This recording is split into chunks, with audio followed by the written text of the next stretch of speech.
시편 125편 1절 말씀. 여호와를 의지하는 자는 쉬운 산이 흔들리지 아니하고 영원히 있음 같도다.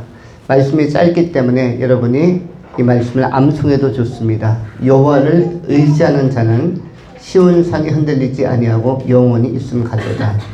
오늘은 흔들림이 없는 신앙이라는 제목으로 말씀을 전합니다. 세 가지로 나누어 정돈합니다. 첫 번째, 세상의 속성.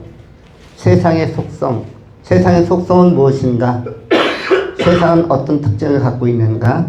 흔들림이란 특성을 가지고 있는데 이것을 잠시 후에 설명하겠습니다. 두 번째, 의지의 방식. 오늘 본문에 여호와를 의지하는 자라고 되어 있는데 여호와를 어떤 방식으로 의지하는 것인가? 그래서 의지의 방식은 쉽게 표현하면 믿음으로 의지하는 것입니다. 세 번째, 영원한 교회. 반석에 세워질 교회. 영원한 교회는 지상에서도 천상에서도 뭐뭐하다. 교회는 에클레시아는 영원하다. 하나님께서 불러내신 백성들의 공동체는 영원하다. 요 세 개가 오늘 본문 말씀의 핵심입니다. 그럼 다시 하나씩 상고합니다. 먼저 세상의 속성. 세상은 어떤 특성인가 하면 성경에는 다윗도 많이 시편을 통해서 고백한 것처럼 요동이라는 단어를 씁니다. 요동이란 단어가 뭐죠? 요동은 한문인데 우리말로 풀면 흔들리는 것을 요동이라고 합니다. 배를 탈 때 유람선이나 아니면 어떤 호숫가에서 나룻배를 타거나 강물에 물결이 세면은 요동합니다. 자동차도 가다가 버스도 약간 아스팔트가 패여 있거나 또는 자갈길을 가다 보면 신장로라고 해서 아직 아스팔트가 안 깔린 도로를 가다 보면 덜컹할 수가 있어요. 이걸 갖다 뭐라고 얘기하죠? 요동이라고 합니다. 우리말로 표현하면 뭐죠? 본문에 나온 것처럼 흔들리다. 그러니까 흔들리다가 요동인데 다윗도 이렇게 표현합니다. 내가 결코 크게 요동하지 아니하리로다. 이 말은 이 세상은 무슨 속성이 있는가? 세상의 속성은 뭐냐면 흔든다는 것입니다. 세상은 흔드는 것입니다. 세상은 흔들리는 것이며 동시에 흔듭니다. 누구를? 우리 인간과 사회를, 국가를 세상은 흔듭니다. 세상은 단순하지가 않습니다. 여러분, 세상이 무엇이죠? 사람들이 세상입니까? 아니면 산과 들과 강이나 바다가 세상입니까? 아니면 우리 말고도 보이지 않는 미생물들과 박테리아, 세균들, 병균들 엄청나게 많은데 그들이 세상입니까? 또는 이 지구를 바라보고 있는 우주의 수많은 별들은 우리 지구보다 압도적으로 큰데 그 거대한 우주가 세상의 주요 요소입니까? 세상의 특성은 무엇이냐면 세상은 보이지 않는 또 배우 위에 뭐가 있냐면 우리 보이지 않는 가운데 천사와 귀신과 사단 마귀도 역시 실제하고 있습니다. 그래서 세상이나 땅이라는 것은 단순하지가 않습니다. 단순하지 않다. 단순하지 않기 때문에 뭐가 많다? 변동도 많고 흔들림도 많은 것입니다. 요동치는 것이 굉장히 많은 것입니다. 세상이 얼마나 단순하지 않으면 얼마나 요동치는 요소와 흔들리는 요소 또 흔들리게 하는 요소가 많으면 노아 시대에 하나님은 심판을 하셨겠습니까? 천지가 창조되고 나서 하나님 보시기에 도저히 못 봐주겠다. 요즘 세상은 어떤지 모르겠습니다. 여러분, 요즘 세상은 도와줄 만한 세상으로 모든 사회의 모든 분야가 균형을 이루는지 깨끗한지 의로운지 요즘 세상은 어떠한지 여러분이 각자 판단하겠거니와 천지가 창조되고 나서 노아 시대에는 엄청나게 흔들리는 세상이었습니다. 누가 보기에? 하나님 보시기에, 여호와 보시기에. 그래서 이거는 도저히 못 봐준다 해서 물로 심판을 준비하셨습니다. 그리고 노아 보고 아라랏산 꼭대기에 올라가서 방주를 준비하고 120년 동안 온 가족과 함께 큰 방주를 준비하면서 흔들리는 세상 속에서 노아와 노아의 공동체가 자신들의 중심을 잡기 시작했습니다. 그럴 뿐만 아니라 단순하게 봐도 지구는 돈다입니까? 정지하고 있습니까? 지구는 정지입니까? 돈다입니까? 지구는 돈다. 갈릴레오가 그런 얘기를 했다고 하죠. 지구는 그럼에도 불구하고 지구는 돈다. 세상 사람들이 또 반대 학자들이 아니다. 지구는 정지되어 있고 우주가 돈다. 이런 뭐 천동설을 주장하게 됐을 때 갈릴레오는 뭐라고 얘기했습니까? 지구는 돈다. 근데 오늘날 현대 과학의 눈으로 보니까 누구 말이 맞습니까? 누구 말이 맞습니까? 둘 다 틀렸다. 갈릴레오도 틀렸고 그 반대 신학자들도 틀렸고 그 과학자들도 틀렸고 왜냐하면 우주도 돌고 천동도 하고 지구도 지금 도는 거 맞지 않습니까? 그래서 1년 365일이 빠르게 계절이 순환하고 있죠. 그러니까 모든 별들은 지구를 포함해서 지구도 돌고 별들도 돌고 그것도 크게 엄청 빠르게 엄청 강렬하게 도는 것입니다. 굉장히 큰 소리를 내며 그런데 하나님의 보호로 우리가 그 굉음을 듣지 않아도 될 만큼 안전지대에 우리가 살고 있는 것입니다. 우주 밖에서 보면은 굉장한 굉음이 도는 것입니다.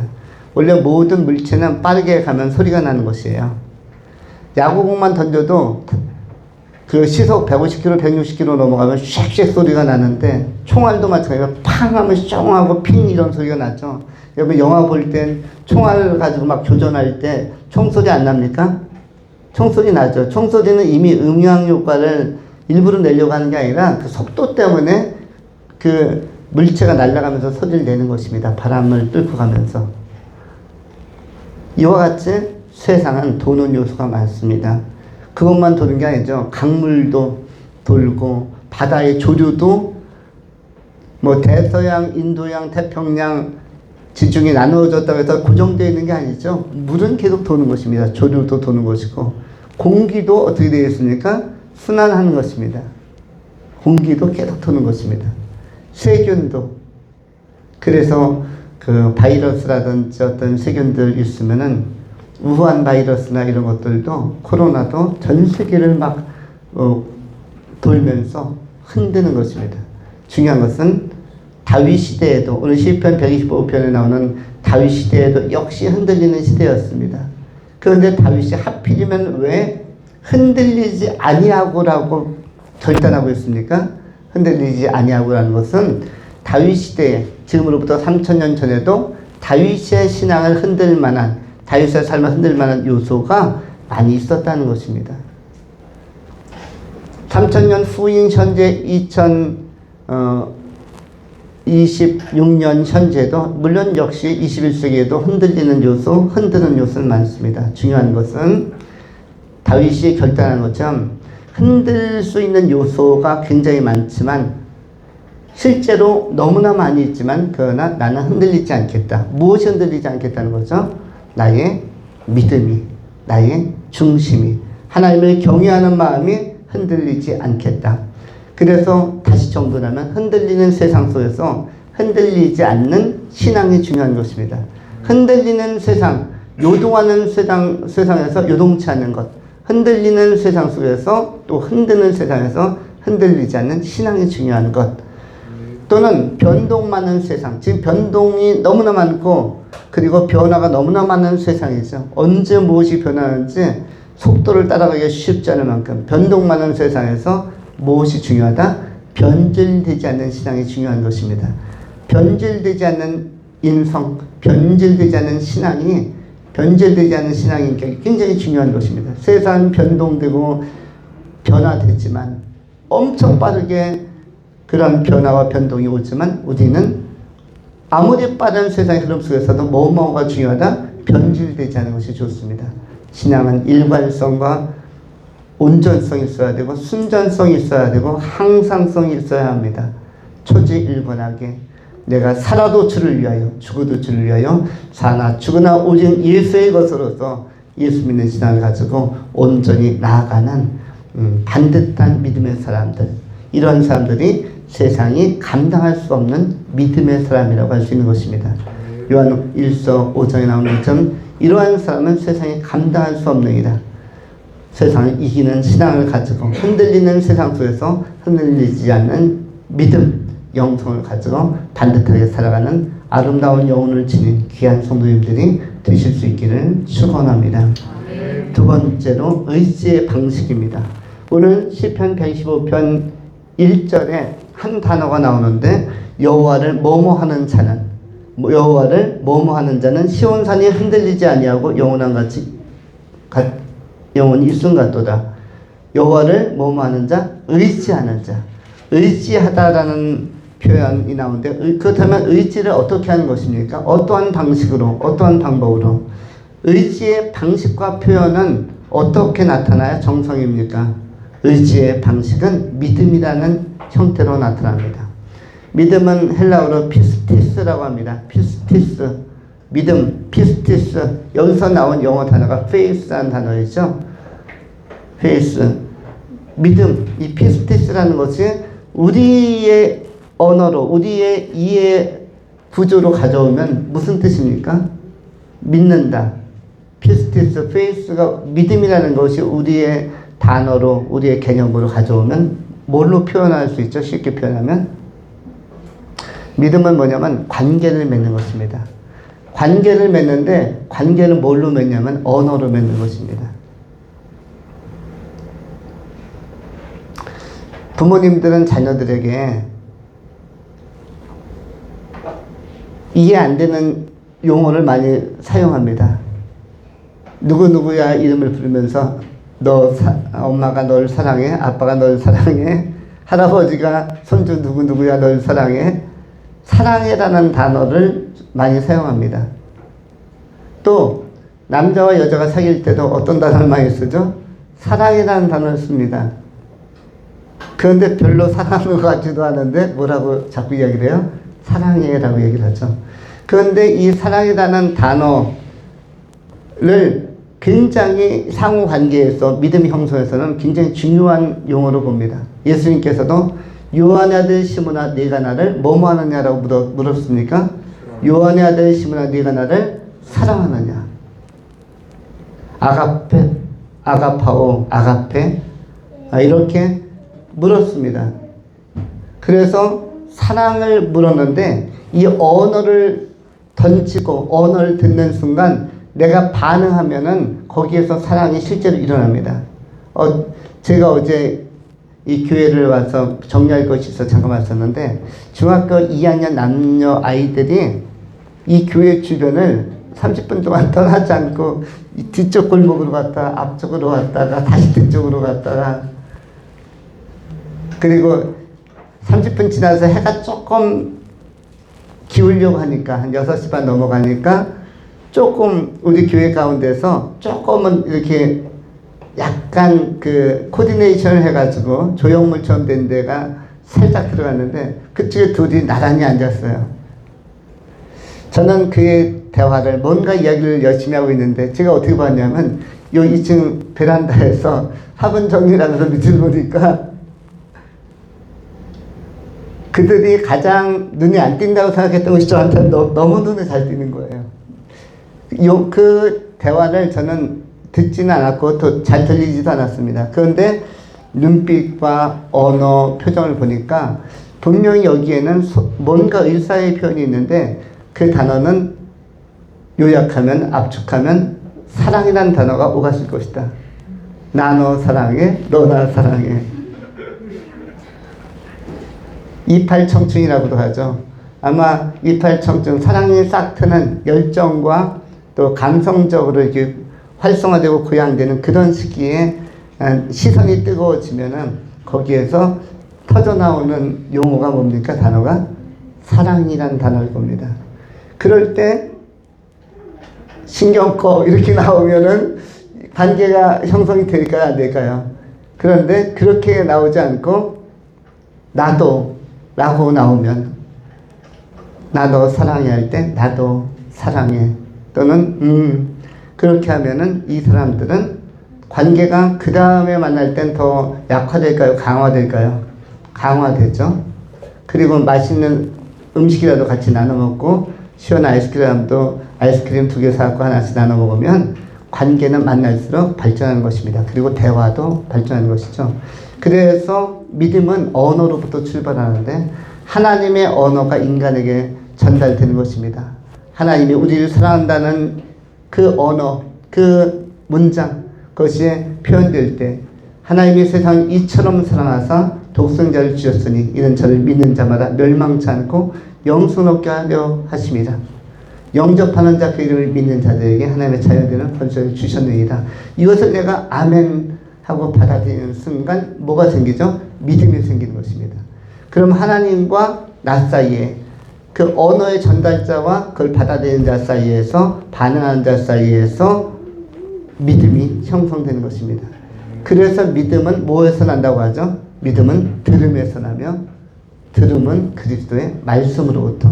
그래서 예배에 나와서 말씀을 듣고 설교를 듣는 것이 대단히 중요한 것입니다. 이 시간은 여러분의 믿음이 성장해가는, 커가고 그 다음에 믿음의 씨앗이 그 발아 싹트기 시작하는 귀한 시간인 것입니다. 그래서 예배는 소중하고 말씀 듣는 것은 더 중요하고 말씀을 집중하는 것은 굉장히 중요한 것입니다. 바로 의지의 방식이라는 것은 이렇게 믿음을 통해서 관계성이 형성이 되는 것입니다. 사랑은 관계가 가장 좋은 상태를 사랑이라고 하는 것입니다. 형제의 사랑도 있죠. 남녀 사랑만 있는 게 아닙니다. 형제의 사랑, 상대방의 말을 잘 들어주면은 그 우정이 싹 트는 것입니다. 우리 박상원 집사님과 이준희 집사님도 아마 서로 대화할 때 서로의 이 대화를 안 놓치려고 반응을 서로 잘하는 걸로 제가 알고 있습니다. 그러면 반응만 잘해도 잘 대화를 하고 들어주어도 관계는 좋아질까요? 나빠질까요? 관계는 좋아지고 거기에서 믿음이 싹 트는 것입니다. 이건 누구도 마찬가지입니다. 우리 여자 권사님들도 집사님들도 또 우리 청소년들도 말을 잘 들어주고 잘 듣고 또 이해해주고 호응해주면 관계는 저절로 좋아지고 믿음이 강화되는 것입니다. 하나님과의 관계도 마찬가지인 것입니다. 우리가 하나님과 소통하는 방식, 의지의 방식이 바로 믿음이다. 이 말씀을 들음으로 믿음이 생긴다는 것을 꼭 기억하면서 예배 시간에도 집중하셔서 행동은 자유로우나 귀는 열고 뭘 해야겠다? 말씀은 하나도 놓치지 않고 이번 시간의 설교는 내가 밖에 나가서 혼자서 똑같이 할 수 있다. 그 정도로 머리에 박아 놓겠다. 그 정도로 입력해 놓겠다. 그래서 어디 가서나 출력해서 나도 오늘 들은 설교 그대로 전하겠다. 이런 마음을 가지시면 여러분의 믿음은 굉장히 성장하고 또 성령께서 역사하셔서 더 좋고 아름다운 영성으로 발전해 갈 것입니다. 의지의 방식은 무엇이다? 믿음입니다.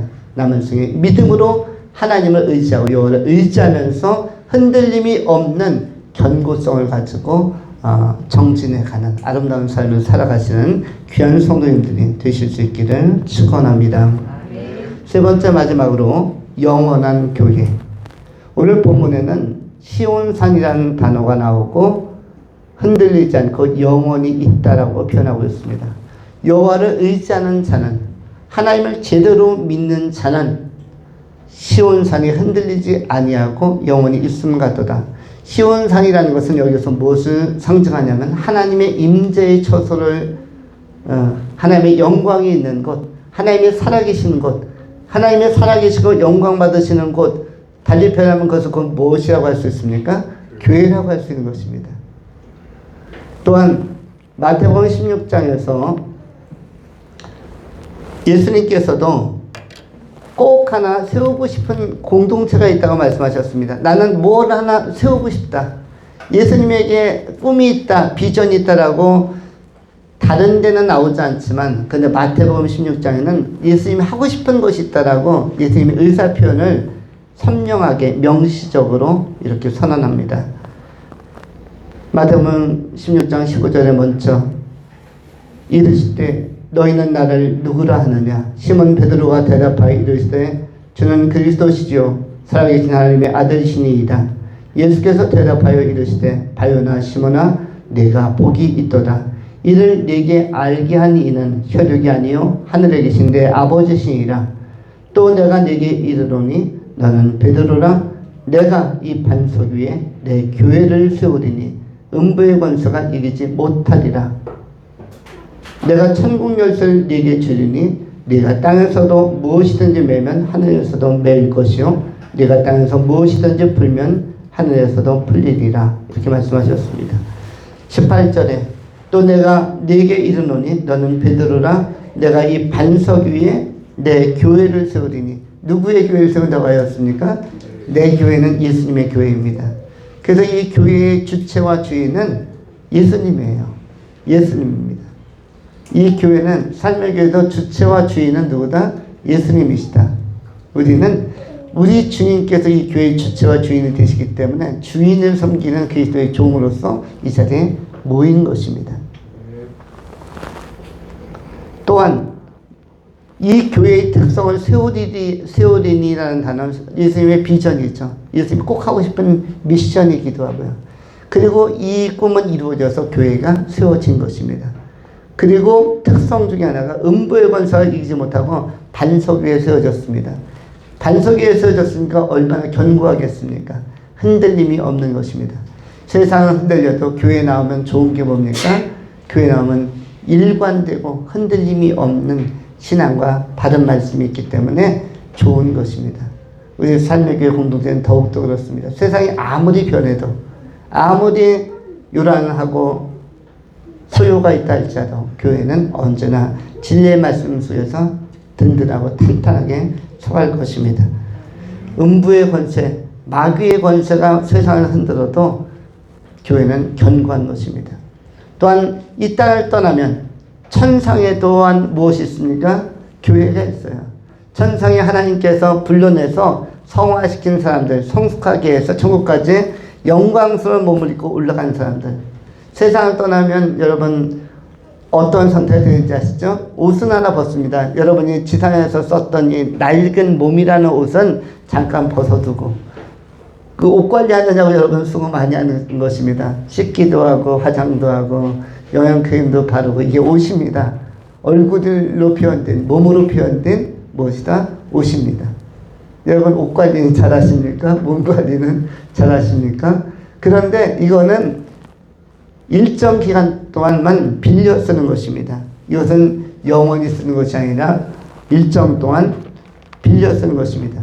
우리가 성시교독을 하면서도 성시교독 오늘 하면서도 빌려 썼다. 일정 기간 우리가 빌려 썼다라는 유사한 표현이 아까 있었습니다. 어떤 것이 유사했습니까? 이렇게 표현을 하고 있습니다.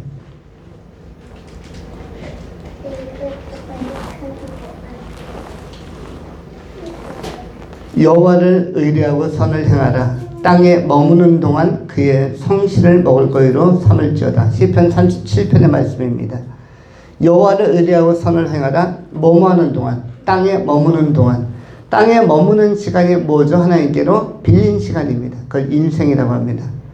어릴 때 태어나서부터 엄마의 태정으로부터 거기서부터 시작되어서 이제 연배가 높아져서 90세, 100세 막 넘어서 어느 날 하나님께서 부르실 때 그때까지를 갖다가 뭐라고 표현했습니까? 시편 37편은 땅에 머무는 기간, 땅에 머무는 시간. 그걸 한문으로 인생이라고도 하고 우리 순수한 고유어를 뭐라고 얘기하는 거죠? 삶이라고 표현하는 것입니다.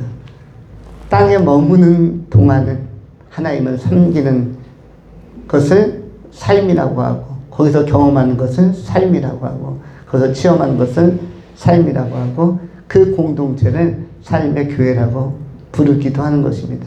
성경에 있는 그대로입니다. 땅에 머무는 기간 하나님을 섬기는 공동체 에클레시아, 이것이 바로 여러분이 모여있는 삶의 교회 여러분 자신을 지금 성경이 이야기하는 것입니다. 땅에 머무는 동안 견고한 신앙을 가지고 교회 공동체 안에서 음부의 권세가 이기지 못한 교회로 든든히 서가고 우리 성도 한 사람 한 사람만 질적으로 좋고 내용적으로 좋으면 교회는 튼튼한 것입니다. 왜냐면 예수님의 제자들 12명 가지고 세상을 변화시켰고 12명이 튼튼하게 서니까 교회가 견고하고 왕성했습니다. 일당백이었습니다. 여러분, 이순신 장군은 마지막에 원균이라는 어떤 그 총사령관의 이순신의 배까지도 전부 다 이렇게 흡수해가지고 또 이순신은 함경도로 유배당해가지고 가서 백의종군하고 이러할 때 일본과의 전투에서 원균이 배를 거의 다 잃어버렸어요. 100척이 넘는 배를 갖다 다 파손하고 패배하고 도주했을 때 이순신에게 소신에게는 배 몇 척이 남았다고 이렇게 이야기했습니까? 소신에게는 배 12척이 남았다. 12척밖에 없는데 일본의 왜군의 배는 120척도 넘는데 그런데 그 12척의 배로 임진왜란에서 승리했습니까? 패배했습니까? 이순신이 승리했습니다. 12명만 제대로 된 제자가 있어도 튼튼한 공동체고 12척의 배만 제대로 싸워도 전략적으로 영적 전략이든 세상적인 해전이든 능히 권세 있는 그런 전력을 가질 수 있는 것입니다. 여러분이 좋은 믿음 가지고 정말 보배롭고 존귀한 사람으로서 이 시대에 이러한 믿음을 보기가 참 어렵다 할 만큼 좋은 믿음을 가지고 이 시대를 지켜간다면 여러분 천국에서도 하나님의 구원의 공동체, 시온 사는 공동체에서 천국에서도 영생하시면서 하나님의 영광에 영원히 참여하게 될 것입니다. 그 나라는 영원한 생명도 있고 동시에 상급도 있는 나라입니다. 그 나라에서 우리가 다시 만나서 하나님을 예배하고 높이기까지 지상에서 튼튼한 믿음 가지고 우리 하나님께 헌신하고 아름답게 쓰임받을 수 있기를 축원합니다. 기도하겠습니다. 할렐루야. 존귀하신 하나님, 소중한 시간 성령의 말씀 안에서 우리가 그 말씀을 경청하고 바른 믿음, 반듯한 믿음이 잘 성장하고 또 뿌리 내리게 하여